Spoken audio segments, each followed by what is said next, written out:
Geh ich in die Arbeit, früh am Morgen, eiskalt ist und mir friert in die Ohren, so liegt ganz unscheinbar am Weg die Apotheken vorne am Eck.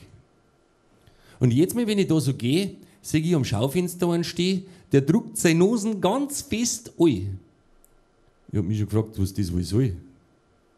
Ich habe eines Tages entdeckt, was sein Interesse gar so weckt.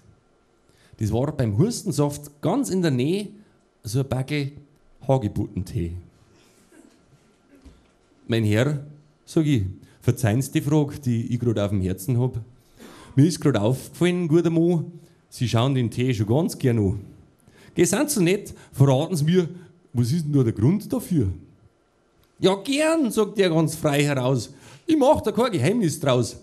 Ich bin nämlich ja schon seit jeher ein originaler Teegernseher.